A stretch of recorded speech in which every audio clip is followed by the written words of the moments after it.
Check one, check one, check one, check two. It's your boy. It's always your boy, all right?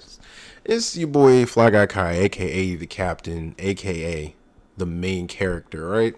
If you know who that is, I like you a lot, okay? Spoiler alert. White lanterns. Not like that. We're not beating our chest and putting out the little symbol. That was a little crazy. That man still doesn't have an explanation for that, okay? Still doesn't have an explanation for that. But I digress. This is episode 23. You see the title. You'll understand the title later on, which is Duelist of Roses. Let's go in, dive in to health. Okay, checking on my health, making sure my health is A1, A2, A3. We're gonna start with the physical. This is my 8th week. Okay, this is my 8th week of the beginner calisthenics. I am so happy that I was able to get through it. Because to be honest with you, whenever I do the calisthenics, I do it up to a certain point, the beginner one, because when I'm lifting weights for a certain amount of time, I want to be able to move my body like efficiently, because I had, because either you're bulking or you're cutting or whatever.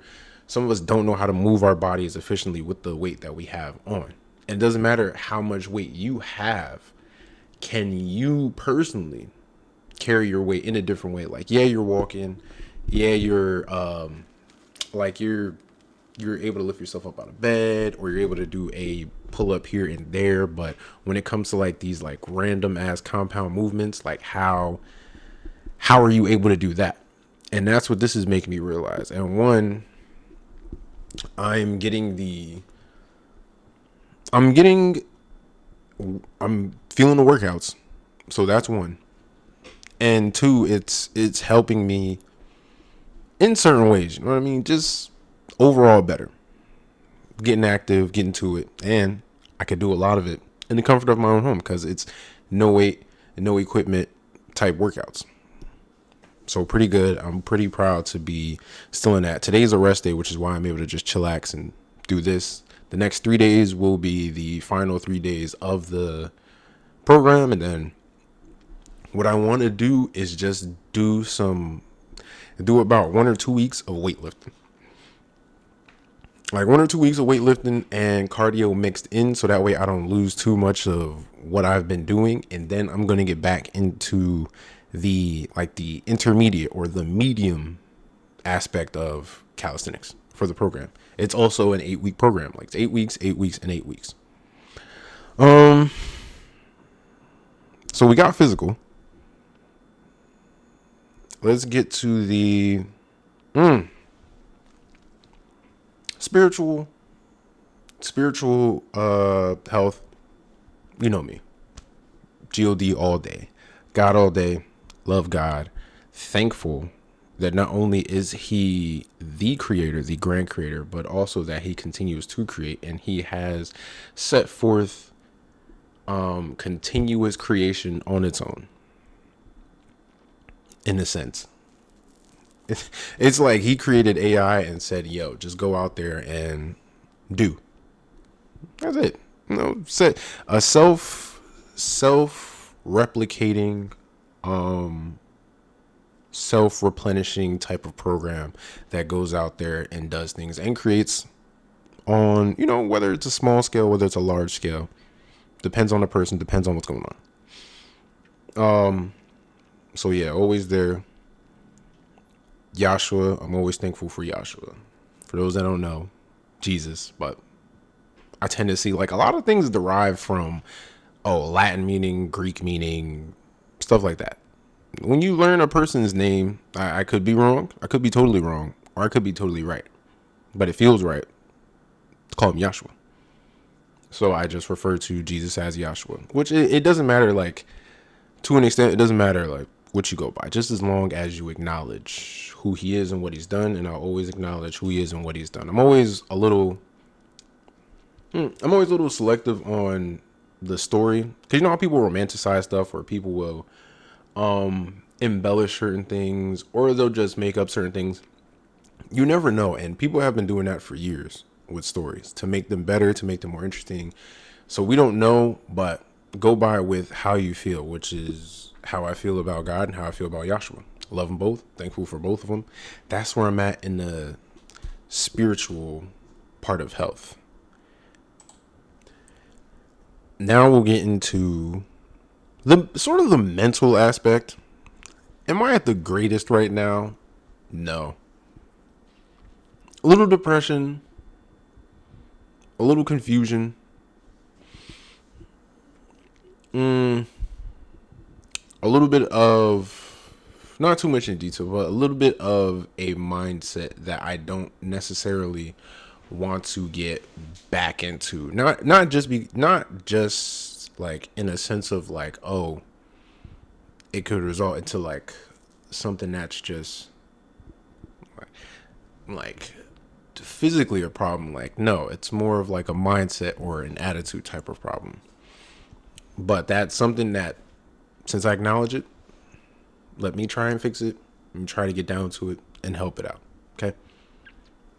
Cause there's certain aspects of myself that I do not like, especially when it comes to emotions. Like when it comes to, I don't know, because sometimes what you'll hear, like you think some people would say as a compliment, but then it could also be an insult, which sometimes my mom would say like, yo, you'd make a great cop because you have no emotions when it comes to this stuff. Like, wow, okay.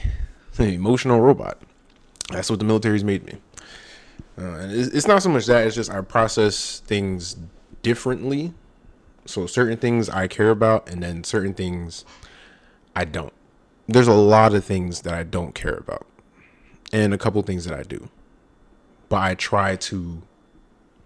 you try to feel, okay? Some things that happen in a moment, you try to feel what's going on. And you don't want to be cut off. You don't want to be cold. But it's so easy, especially to a person like me. Like, it's easy to just cut off certain emotions and just press forward.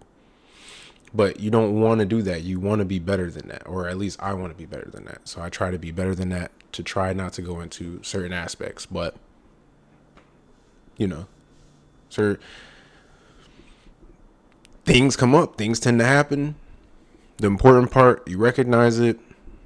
And like I say, you try to find ways to fix it before it gets to the point where you just don't care anymore. So, first part acceptance, recognition. Then the next part is fixing. So that's where I'm at, mentally, emotionally. But we'll press on from there. Okay. That's the update. Now the anime update. Okay, because I've slightly moved away from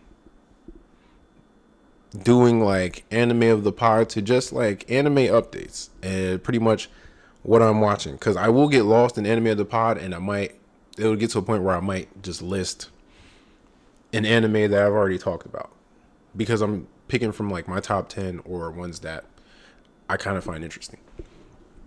But anime update, and when I'm looking over here, you know what I got? I got my lovely whiteboard. It's got all my stuff. My handwriting is the same handwriting I've had since I was in about 4th grade. Because at that time, it was either draw or write well. And guess what? I chose to draw, baby. And then even that, I don't draw anymore. But now I type. I don't write, I type. Okay. But anime update. What I'm watching right now, I'm doing a Cowboy Bebop rewatch. I talk about it on TikTok. It's the same. Now that it's back, I'll introduce it in there. But it's the same name as I use up here on YouTube, which is Fly Guy Kai. It's Fly Guy Kai. You look it up. I'm on there. I mostly keep it about anime. A few times, because we're all human, I'll keep it about other topics. But otherwise than that, it's about anime. But I'm in the Cowboy Bebop rewatch mode. I just got done with episode 2. Episode 1 and 2. What I've always liked about Cowboy Bebop is the fact that it's a what they have the term of space western. And if you don't remember, it was 3 space westerns that came out around that time in like the late 90s, which was Cowboy Bebop, Trigun, and Outlaw Star, and they all kind of have the same type of feel in a sense. You have this one person who's the cowboy in essence. You know what I mean? And it takes place in space, but it's still got that Western type of feel, that Western rules but no rules in a lot of the areas type of gunslinger environment, even in space. That's what's cool about it. The settings, how people interact, the ships, what planets they're living on that they've made habitable through bubbles or whatever science that they've come out with on the surface, and all that is actually pretty solid. But yeah, Cowboy Bebop, after watching 2, you get Spike, you get Jet, and then episode 2 you get the Data Dog. So that's going good. I'm always going to enjoy Cowboy Bebop too. I'm always going to, it's clearly number 1. It's in my top 10. You can see him in the corner right here. And number 2, it's just, some things from the 90s, what you appreciate is how they capture the ambiance of the environment that they're in. They're in space. Like, the music that they chose and that they choose in the anime sets the tone, sets the mood. Like a nice jazz, pretty much a lot of jazz going in there. How everything looks. I like the 90s anime, early 2000s, just because of how it was drawn. Like today you'll have some stuff that looks pretty, that looks cool. The action is done in a way that's just like, oh wow, it's bright. But sometimes I like the regular, like, you call them earthy tones, maybe? Like earthy tones, like the dark, like realistic set in smooth type of tones that they had, the attention to detail they had with the characters that they drew, just how special the characters looked.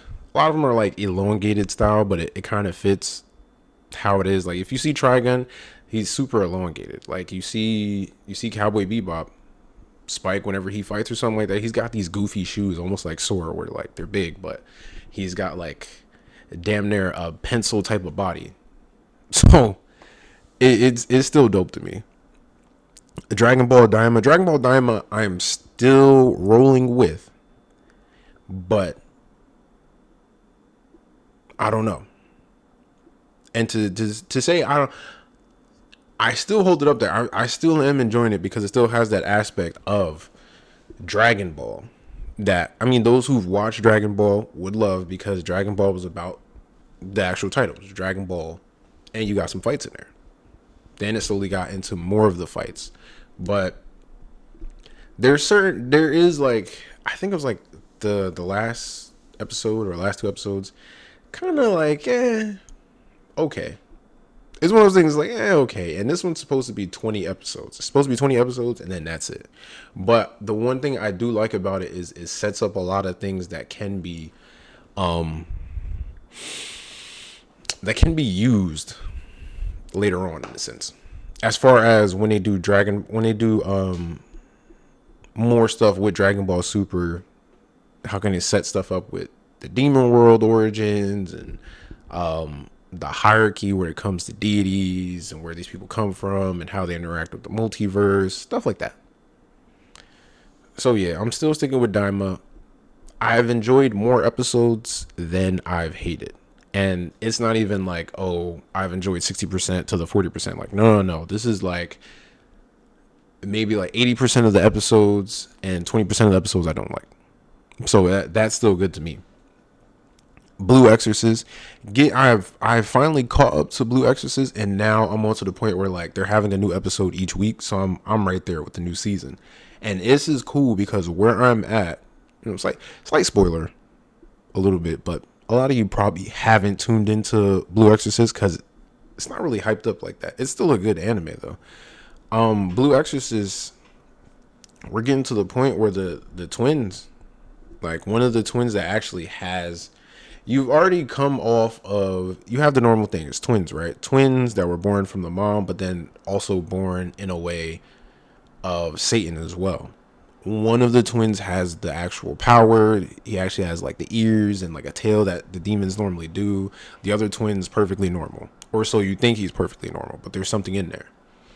He's looking for that power because he feels like he always has to run to his twin. Before, it was perfectly fine and everything, where his twin that did have the devil power couldn't control it and was just like, yo, I need help with this and that, and he was the one to be run to. But now when it's on the other foot and the twin with the demon power is the one that people are running to, he's like, damn, I feel so weak now.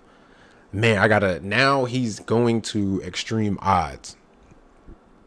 And there's a power that woke up in the devil twin that it just, it's going to something completely different. And now he's on a whole time, he's like on a time travel journey. And where he's at now is he's actually looking at the origins of what happened with his actual parents. So he had his you had your adopted father, who was a very strong, very like, exorcist. He's a very strong exorcist until the blue night happened. But now you get to see how he relates to the whole situation as far as deciding to take the twins and adopt them.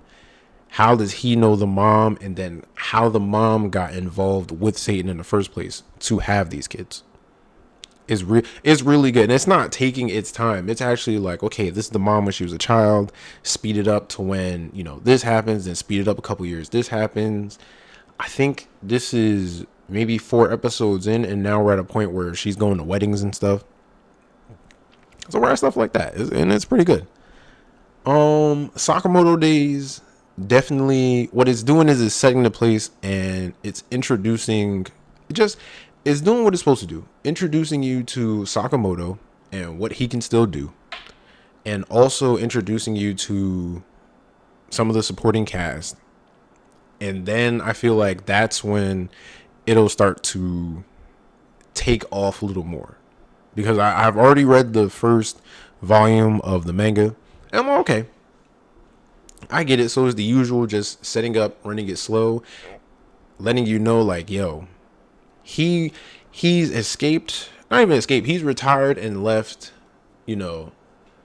he's left his group. He's left out the assassin business for good. So you think, but there are people like, hey, yo, once you're in for life. You can't come out. You know too much. You've done too much. We got to put a price on your head, and we got to come get you. And Sakamoto's like, listen, bring it on. I'm always ready. And when you see the episode where like he's able to have like all his guns and equipment and everything lined up, you see like, yo, on some John Wick shit, he's ready. In fact, I'm not gonna hold you. He's better than John Wick, because John Wick be getting lucky. John Wick gets super lucky if you pay attention to the movies.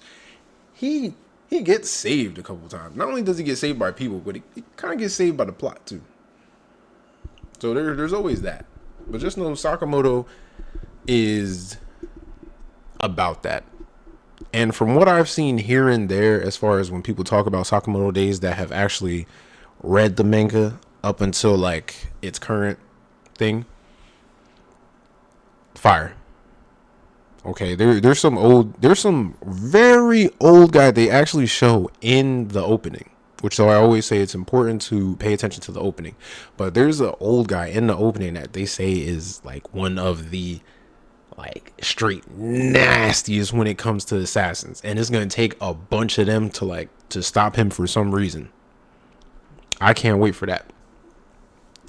What's the last one? Last one is High Card. I'm still keeping up with High Card. High Card's getting a little more interesting because you're starting to see one of the main characters.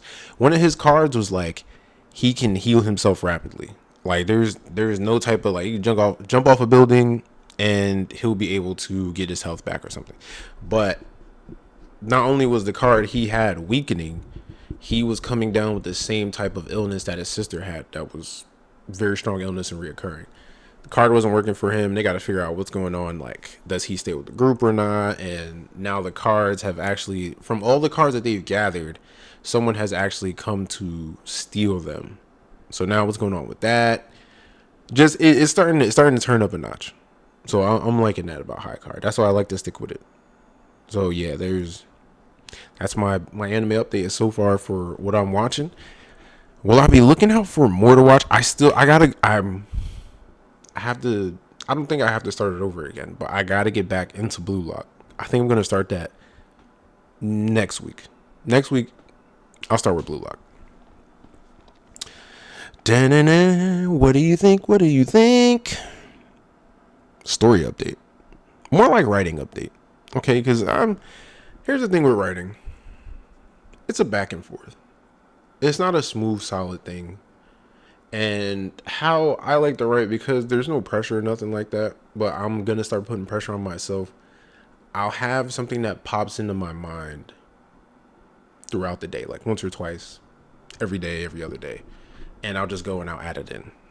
And for this second part, because I wrote this first short story for the overall thing I call Auroran Energy Radiance, and it's following.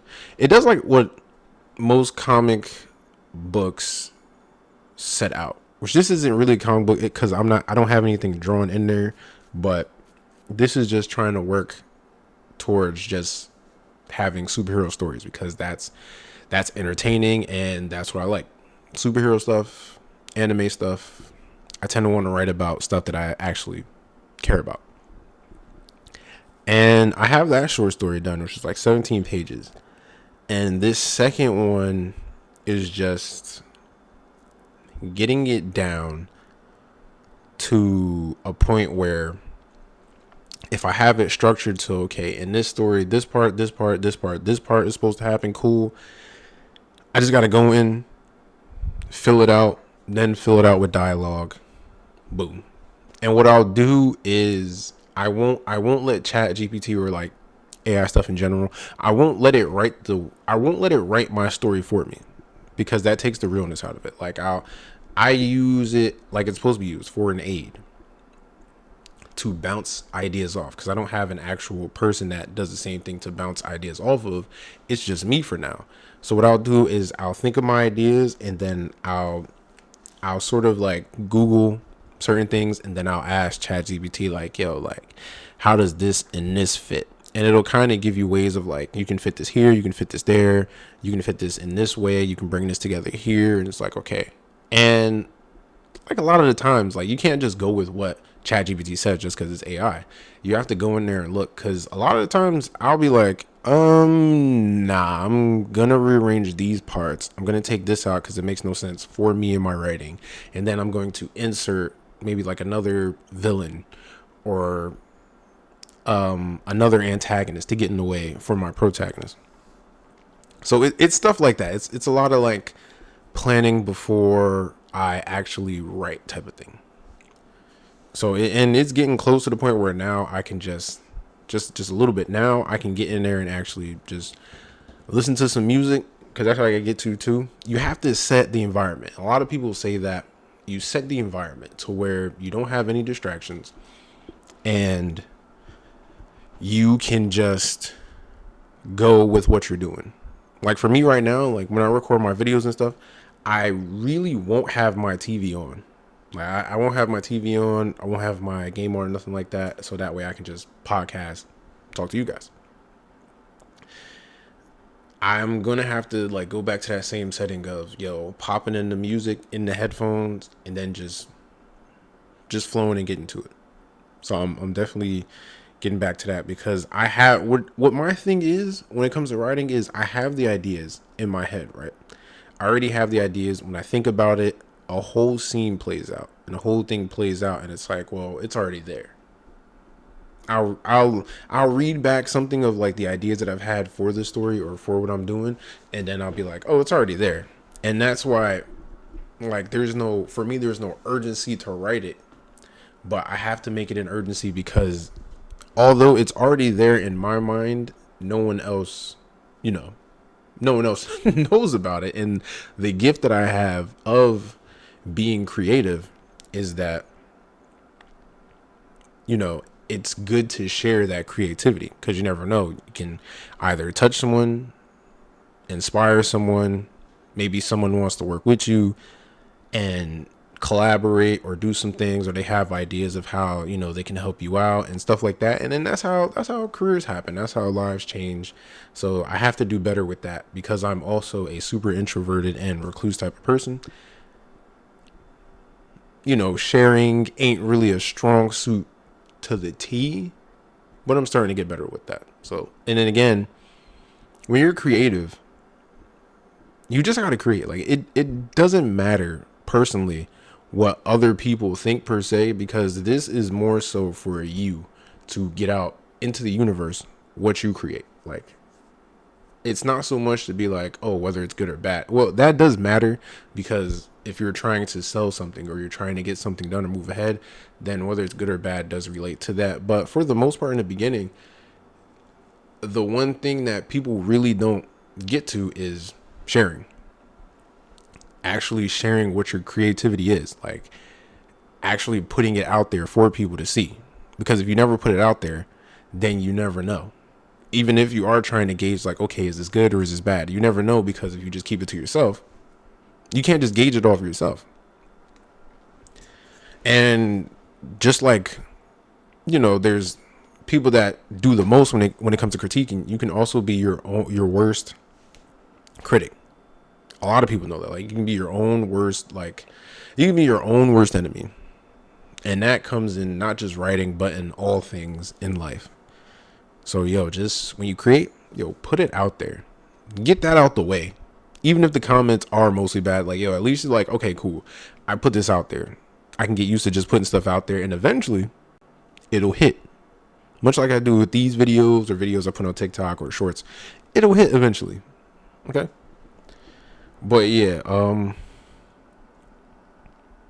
with that, with my coach from Tails, like, I hustled back and forth, because the way it started out was I was going to start out with a woman who wanted to be part of a certain guild that were like archaeologists and explorers, but they were a little more special than that, because there's magical items in the world that must be, maybe they've gone out of control. Somebody's using them in an out of control manner, or things are happening. And this, organization is used to not only help where it was at locally in a certain domain land, but it's reached out to the others to kind of help it out as far as getting these items under control, taking them back, and sort of like placing them somewhere else or locking them up somewhere else to where nobody can get them. Or you'd have to be a stronger person to get them.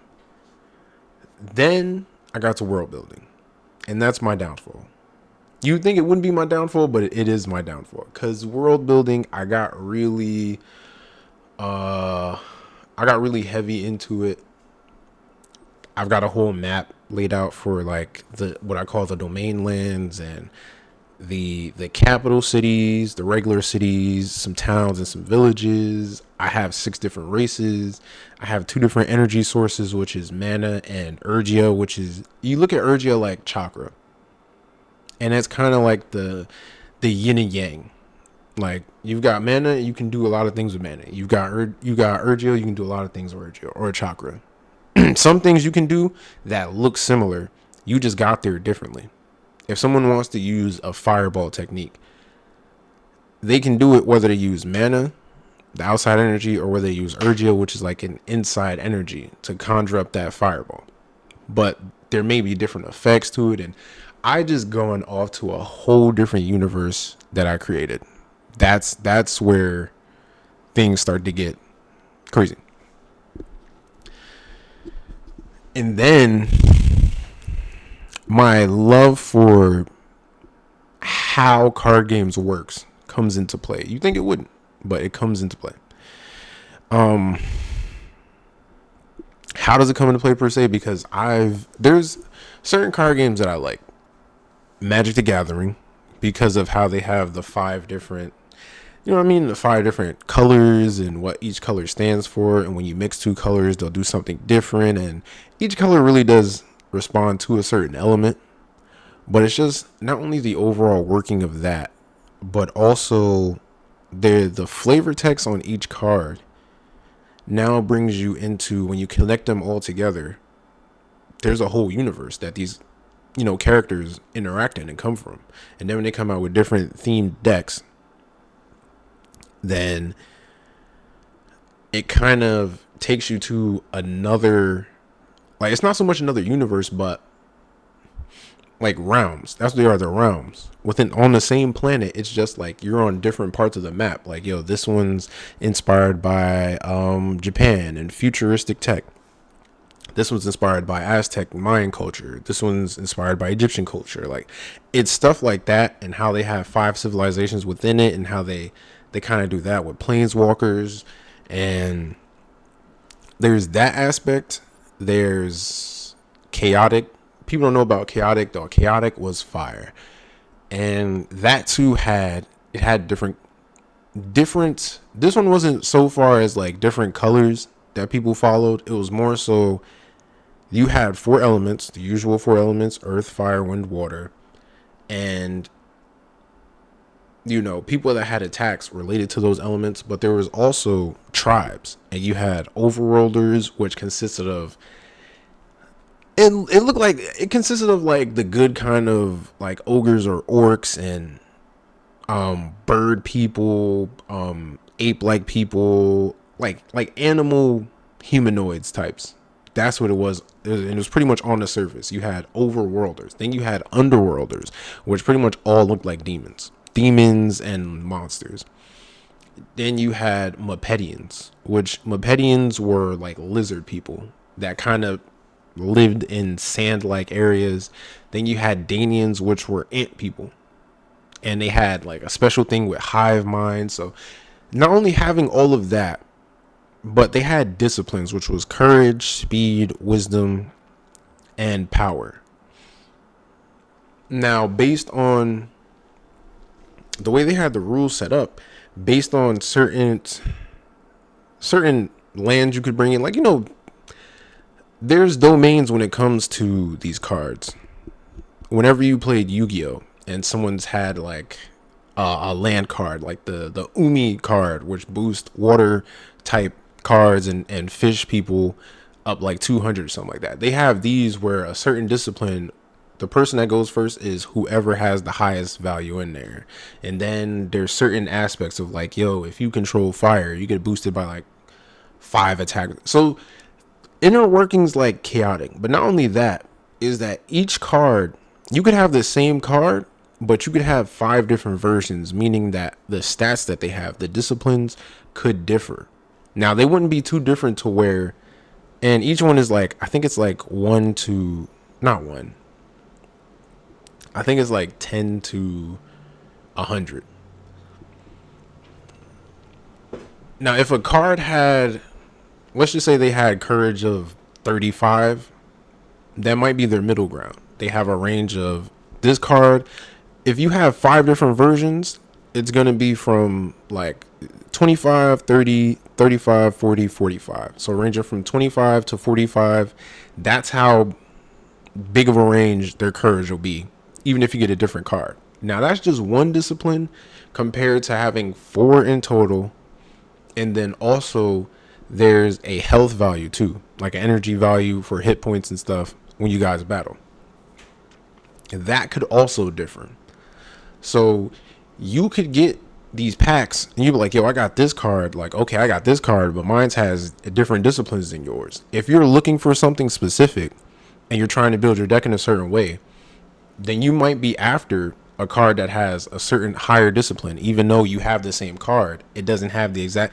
So in that aspect, like, I'm thinking of that. I'm thinking of Yu-Gi-Oh! I'm thinking of Zatch Bell. Zatch Bell had a card game. I get rid of a whole bunch of cards for no reason, and then later on in life, I'd be like, I wish I kept my cards. But that one too, it had like a whole book that you had. You were using whatever moto you had, whatever partner they had, and then in the actual book, because you could use up to 3, the book, you had spells, and you was flipping it over, and not only did they have an attack, but their spells had an attack. And it incorporated with that. Like, once I started thinking about that, and mostly Magic the Gathering, and how they're telling you a story through these cards, and then they actually made like a book that I have that Where do I have it? Actually, I don't know where I put it. It's somewhere. That's a really good ass question. I don't know where I. Oh, it's in the back over here, but it's to the point where now they have a comic book out for it, where they're actually telling the story of what's going on.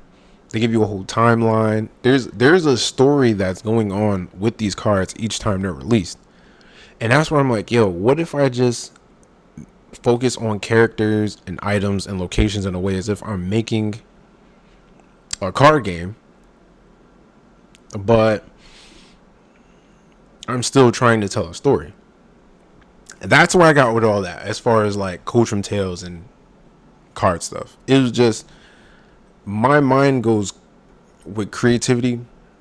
It'll go far left, and there's nothing I can do about it because my creative brain just works like that.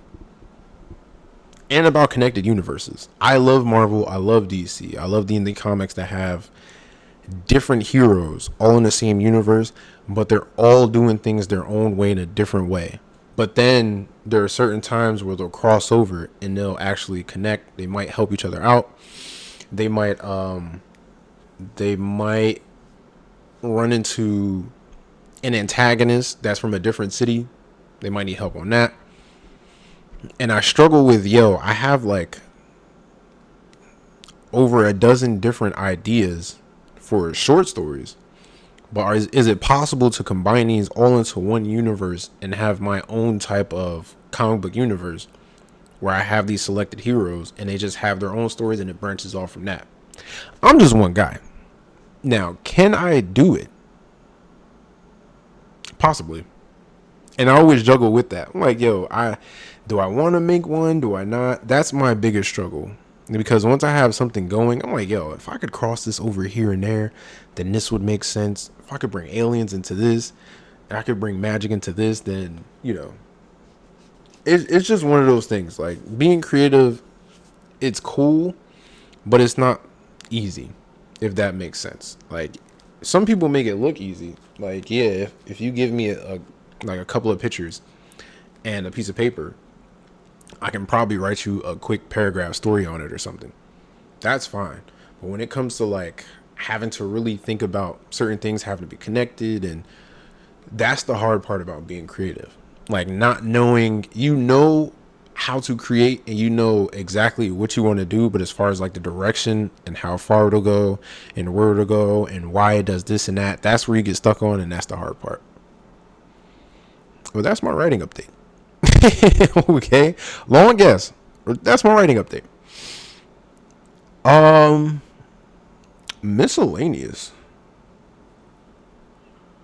My miscellaneous was about the whole card thing. It was supposed to be later, but the topic just crossed in with the writing process, because technically people who make card games, they have to think about a story. They have to think about writing progress. And that's about it. But as far as video games, first off, where's the video game videos at? I'm going to, when I catch work, it's not the funnest to me, but I'm sure people are going to take enjoyment in hearing me as I catch work. Because when I played on my Xbox, I can't show my face. But when I start to play games on my PlayStation, which I'm getting Monster Hunter, was it Monster Hunter World? The next Monster Hunter I'm getting on PlayStation. So I'll be live recording that. I honestly want to do it mostly on YouTube. So I'll probably do like live stuff on YouTube. Because honestly, everyone has YouTube. It's right there. It's easier. Can I do it with Twitch too? Possibly. Who knows? I'm gonna figure something out. But yes, I am gonna start putting out the videos, because I do catch work, but I also be having a hell of a time when I'm winning, and I'm pretty funny. So yeah, look out for those. I'll take the Twitch videos and like transfer them over, do that whole thing when I download it and stuff like that. So it'll come out. And Marvel Rivals is a hero shooter. And I feel like that's where people are going to go to next. That's where people are going to start diving into. if you notice, video games had a wave. Before it was just everybody was doing their own thing. Then it was like, okay, your game has to have multiplayer. It doesn't matter what it is. It has to have some type of multiplayer. Online multiplayer type thing, not just co-op. Then it got to a point where people was just trying to make zombie games. Then it came to a point where people was just trying to make survival free for all battle royale games. The battle royale stuff, while it's cool, is starting to die down. We're starting to pick up hero shooters, and hero shooters are essentially just you have individual characters with their own unique styles, and you're doing stuff like you've seen Overwatch, you've seen Apex. Like it's Apex is a little different because that's a battle royale too, but it kind of has that hero shooter aspect because they each have their own individual skills. But the hero shooter per se is like, yeah, Marvel Rivals. Yo, you got Spider-Man, you got Venom, and Invisible Woman, and Mantis, and Magneto. You guys, they have special abilities. You come together, and you're trying to get a mission done. Whether it's domination, whether it's to escort a convoy or stop people from escorting a convoy, stuff like that. Whether it's team deathmatch. And it's so exciting because not only is it like a refreshing take, and I say refreshing, like it's not nothing new. Like I said, Overwatch has been doing it for a while, but Marvel Rivals is doing it right. And not only that, their possibility is much larger than something like Overwatch, because Overwatch is sort of limited. Number one, they fucked themselves up because of certain things that they weren't doing, especially when it came to 2. It wasn't that much of a different game, and they made it 5v5 instead of the usual 6v6, and nobody asked for that. And then they were trying to bring it back, like, hey, we're going to bring back 6v6. You shouldn't have took it out in the first place, dummy. Now it's too late. We have games that already have come on to the plate. Too bad. And then with Marvel, as many people know, Marvel has a crazy amount of characters to choose from.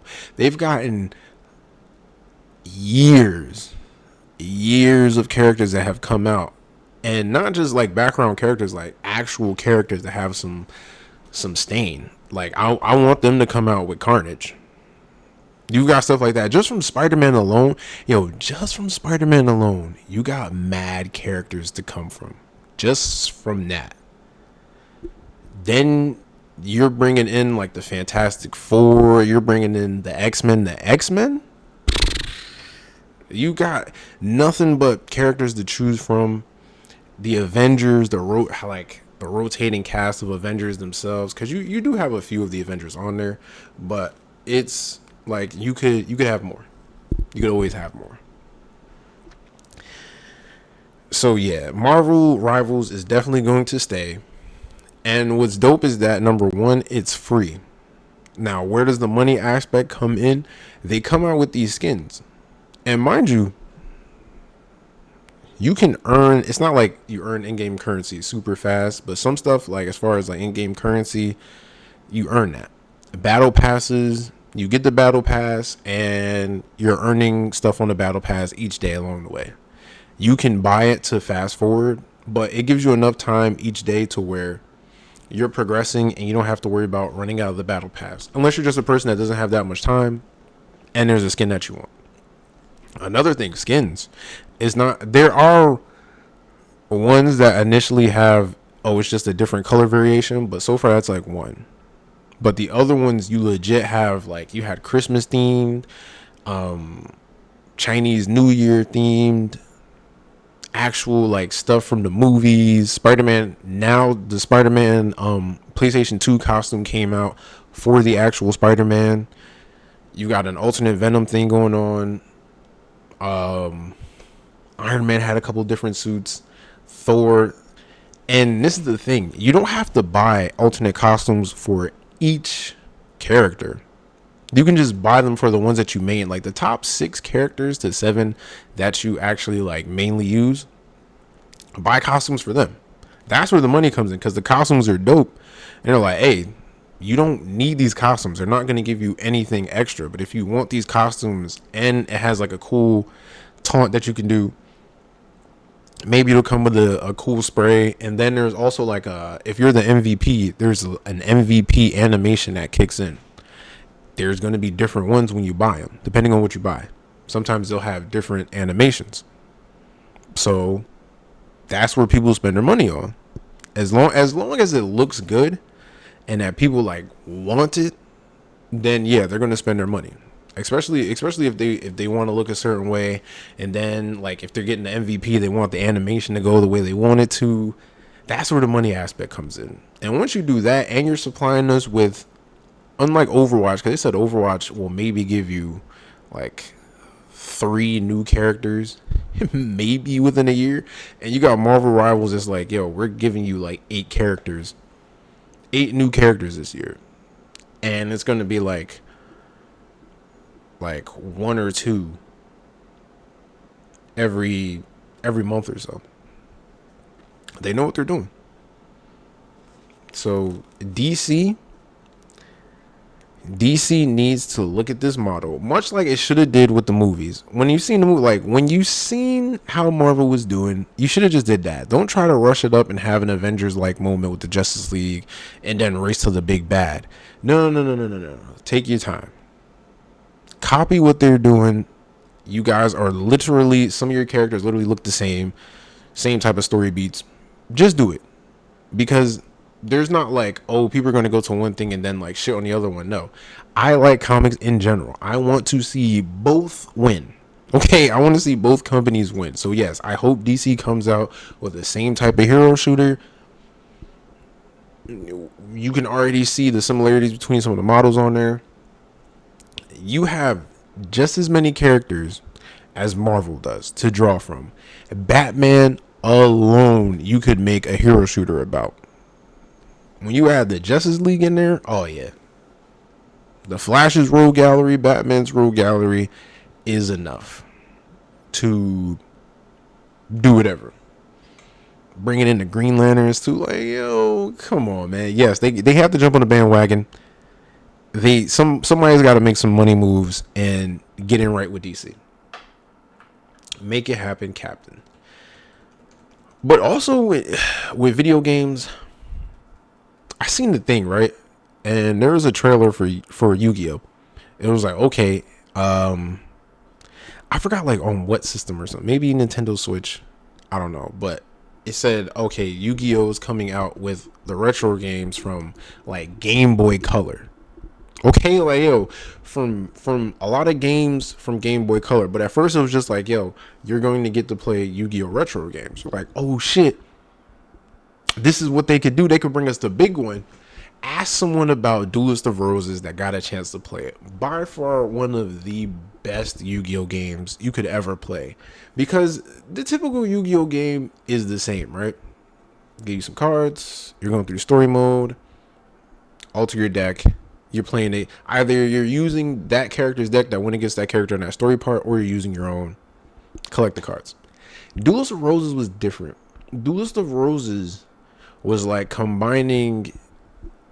It was like combining Yu-Gi-Oh! And chess into one. And you got to. It was like Yu-Gi-Oh! Chess and I was about to say XCOM, but not really, but really, but not really. But yeah, it was just like doing like chess in a way. And your card come out, your card actually has a little figure. It actually shows the monster. And then there's certain moves that they could have, just like chess pieces. Maybe they can move 1 or 2 spots. Maybe they had a special effect that would let them teleport to a different area, or that would move a monster to a different area. You still had trap cards, you still had magic cards. Like, it was just dope. It was just fire. Okay, because when I played that game and it came on the PlayStation 2, it got to the point where I had good cards to the point where I could just use monster cards. Or I did some dickhead shit where I just used magic and trap cards and one monster. And I was able to win games like that. So, yes. And when they didn't show it, I'm like, dog, y'all keep missing the mark. It keeps making me think about like video game revives, or like, yo, just giving us the access to it. Yu-Gi-Oh! Duelist of Roses is one. Another one that I've always been asking for was Need for Speed Underground 2. Those who know will know. Need for Speed Underground 2 was absolute fire. And they keep giving us, like, Need for Speed Unbound, horrible trash. You did nothing different. You made the game like 2 times harder. No, it wasn't it. And a lot of these driving games, it's just dog. Some of them get too heavily involved in the story, much like how 2K got. Like, yo, niggas on 2K, 2K16 was probably the last great one. 2K16 or 2K17, whichever one had the different themed My Parks. Because that one, you created your character, and either you went to go hoop and do the normal shit. Like, there wasn't no big ass story. It was just, oh, you're going to hoop, and you know you're either going to level up your character to play and win the championship, or you just level up your character in My Park. And there was no big ass city. Oh, you have to work around going from here. No. It was 3 different themed My Parks with like 8 courts each, and it had like a 2v2, a 3v3, and like was there like a 4v4 court? I don't know, but it just, you didn't have to get through all this dumbass shit like, oh, you got to go make a rap album, or you got to go star in this commercial. Like, no, it was just straight hoops. It was either you were going to hoop professionally, or you were taking your my player, my player, and you were just getting on the court. That's it. Just all, and there's available space for everybody to be on the court. You didn't have to decide which one. That was the fun. That's what they need to go back to. But they don't hear from the consumers, and they keep doing this dumb shit. But stuff like that, Need for Speed Underground 2, fucking Midnight Club Dub Edition. Like, yo, to the people that made Midnight Club Dub Edition, do you not hear how people talk about your game? Like, if you look it up in Reddit, people still talk about that game. Me and my friends, we still talk about Midnight Club Dub Edition. To this day, we still talk about Midnight Club Dub Edition. Why? Because it was that cool. And for those that don't know, Midnight Club Dub Edition, not only was it a racing game with like some of the story, but that wasn't it. It was just the different type of cars you had special effects. The muscle cars, when you activated a special effect, it had like a earth-shattering like horn or something like that. If you were racing with a motorcycle, you had a special effect that when you activated it, time slowed down around you so that you could maneuver, like on some flash shit, you could maneuver around certain like hard corners or traffic better. Like, it did shit like that. I think the tuner cars or the sports cars had some type of, I think maybe the muscle car was the one that had like the horn that could it was like a sound wave. That's what it was. I think the muscle car was the one that had the sound wave where you could just like clear cars in front of you or on the side of you. And bringing that back would be fire. But they never brought it back on like PlayStation to play again, or they put Jack and Dexter back on there and stuff like that. Like, yeah, that's cool, but dog, come on, man. Like, y'all are missing the point with a couple of these. It's between that and some of these IPs that they left behind that they could probably bring back and redo.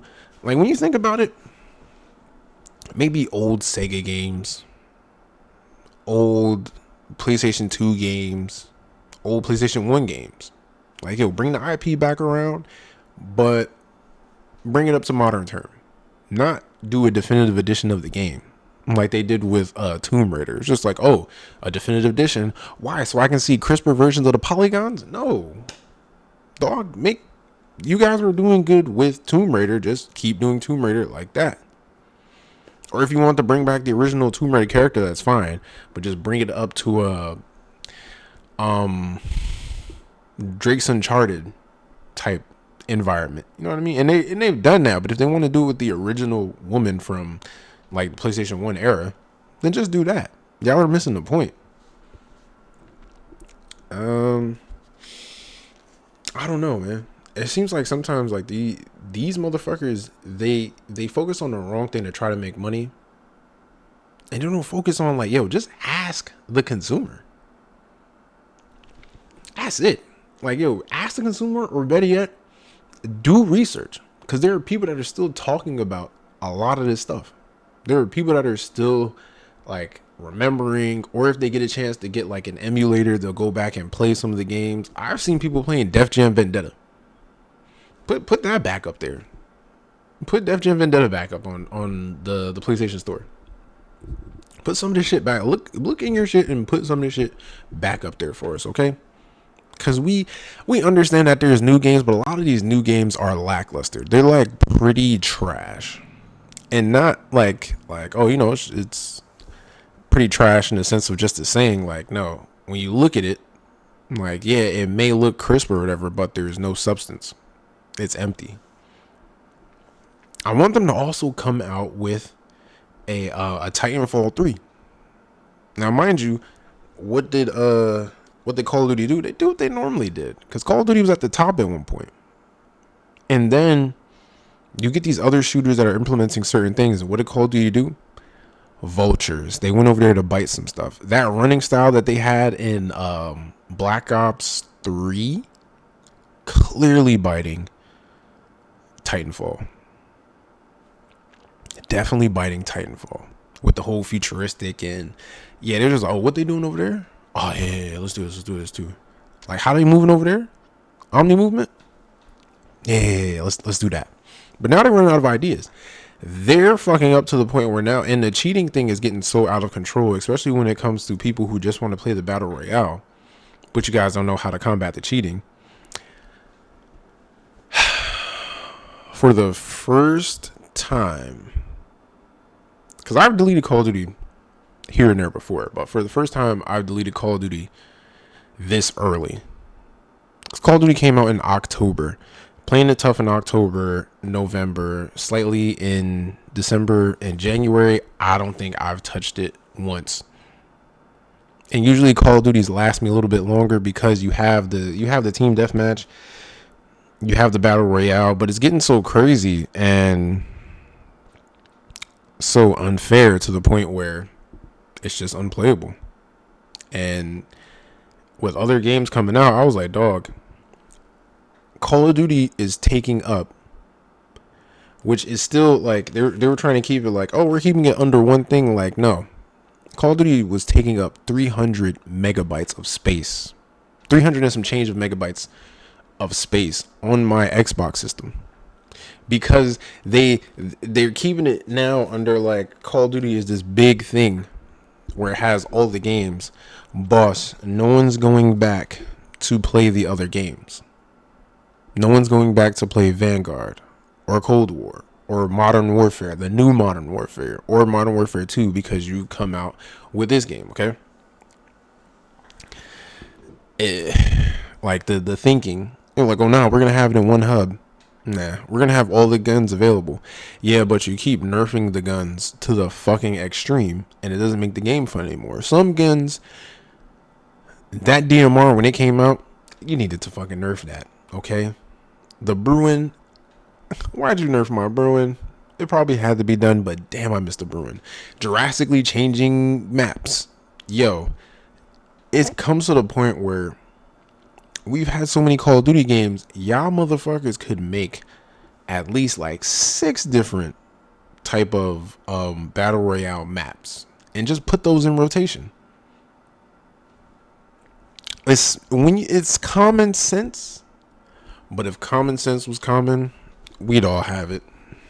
And you and people that used to say that saying, they used to think like, okay, now you start to get it more. Because truly, if common sense was common, we'd all have it, and we wouldn't have to talk about certain things. But clearly, it's not common.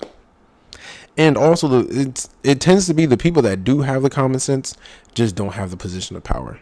Because the people that don't have the common sense, for some reason, for some way, we kind of all know the way, but for some reason, they're just in these positions to just keep fucking up, which is fucking us up.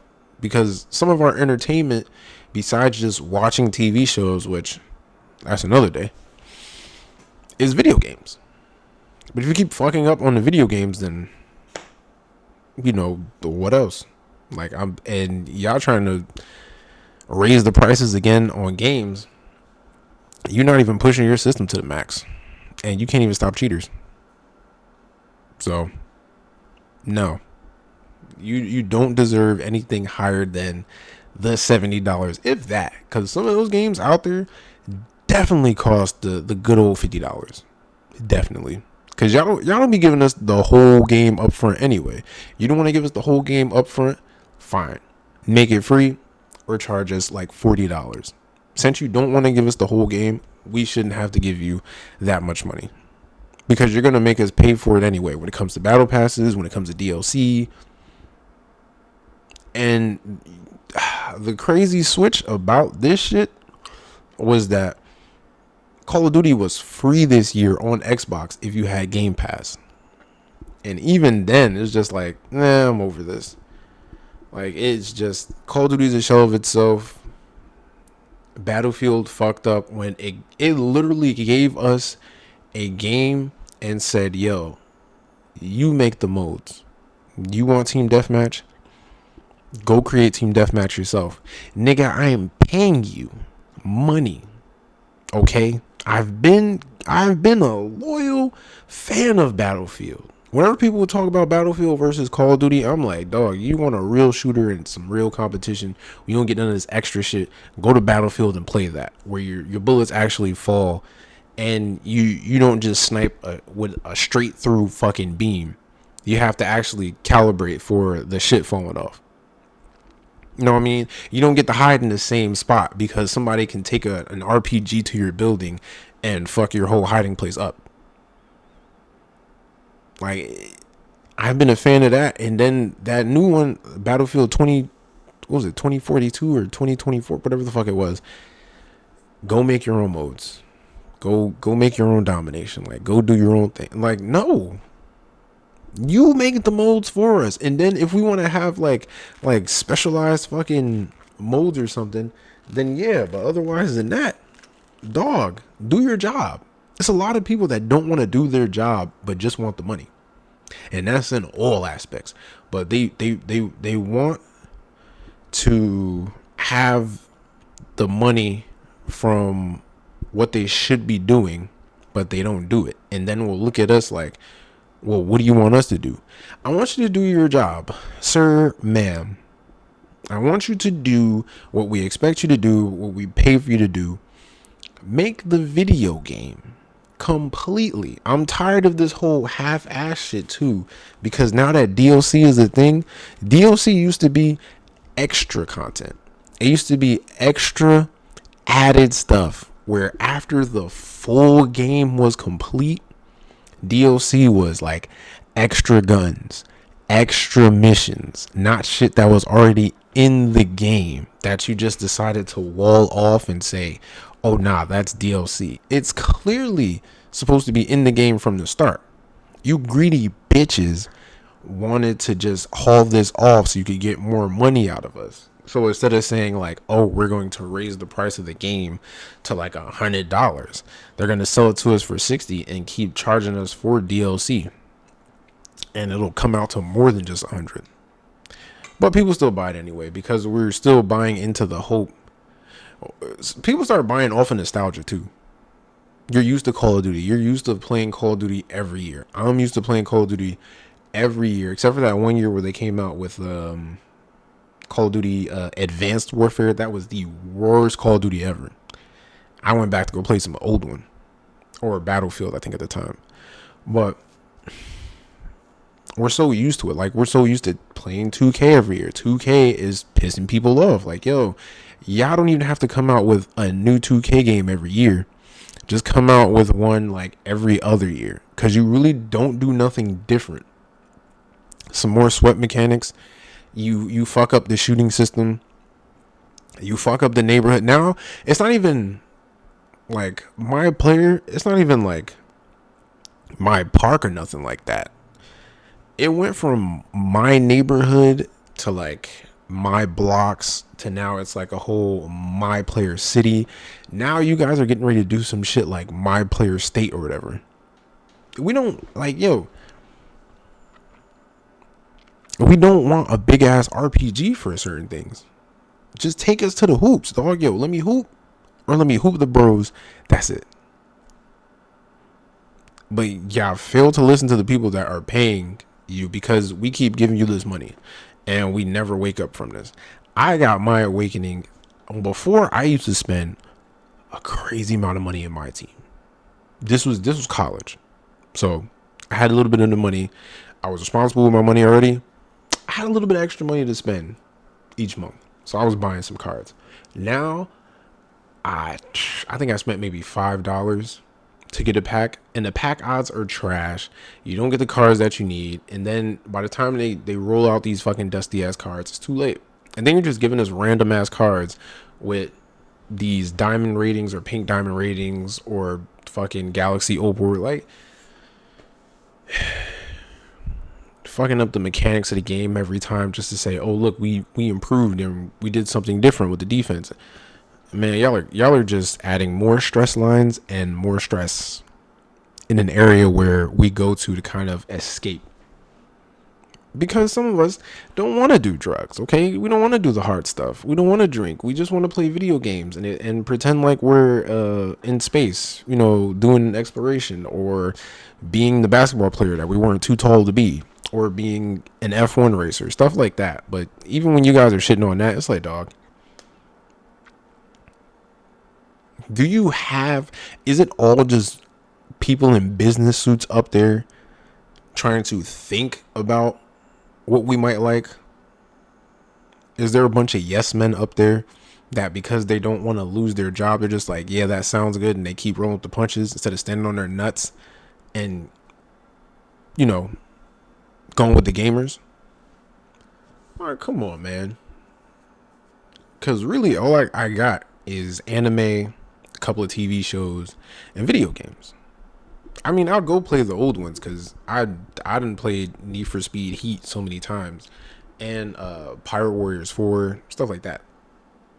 That gets fine to a certain point, but you take away video games, come on.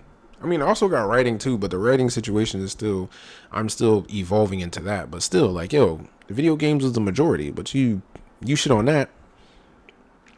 Then what? What do I have? A pretty streaming service system? I could just use my computer for that, or most TVs come with that. Do I even need these systems anymore? Do I just go get a PC? Do I even need a gaming PC if your games are going to be shit? Who knows? But that's my that's my video game slash. It was like an update, but it turned into a rant because certain shit be pissing me off, especially when it involves me and what I like to do. But that's neither here nor there. What is here nor there is you guys. And thank you for listening because you guys are amazing. You don't understand. There's certain people that listen to this. I only get like a couple of views, but I am trying to do these on a weekly basis. But I also need to pump out videos kind of on a different basis as well. So I'm evolving in that because, while I'm doing it, why not record it? Okay? I'm on here catching work in these video games. Why not record a little work that I catch just for you guys to go, hey man, he's tweaking. Or yo, he's really good with this character. Hey yo, this crash out is top 5 of all time. Because I will crash out on certain. Don't worry, you know what? I'm gonna record later on today. I'm gonna put that up. It don't gotta be no funny edit or nothing like that. I'll just put it up as gameplay. You'll see. Okay, especially on this channel, you'll see. But thank you for spending your time, no matter if it was a minute, 10 minutes, if it was the whole hour and some change, because time is precious. You can't get it back. And you decide to either multitask while you're doing something and listen to me, or you just decide to just listen to me as you're passing the time by. I appreciate you.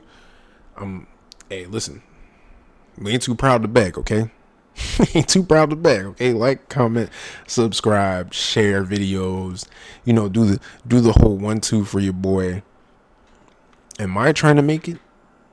Am I trying to get as big as I can be when it comes to virtual stuff like podcasting or joining a whole host of podcasting or just in general? Absolutely. Okay, and it starts off with these videos one at a time. I'm actually proud of myself because I'm at episode 23.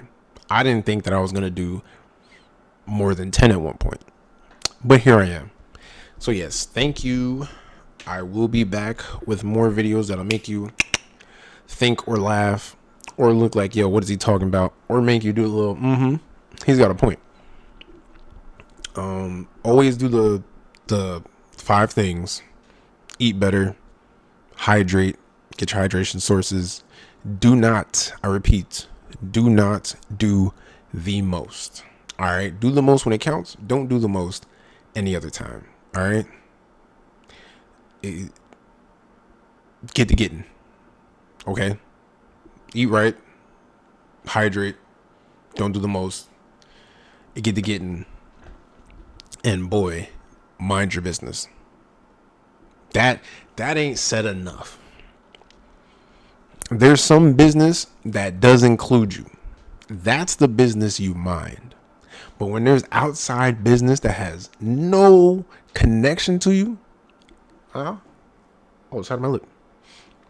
That has no connection to you whatsoever, then you have to mind your business. And that's about it. Okay. This your boy Fly Guy Kai, aka the Captain, aka the main character. And this is the Main Character Podcast, and I'm signing out. See you later, Space Cowboy.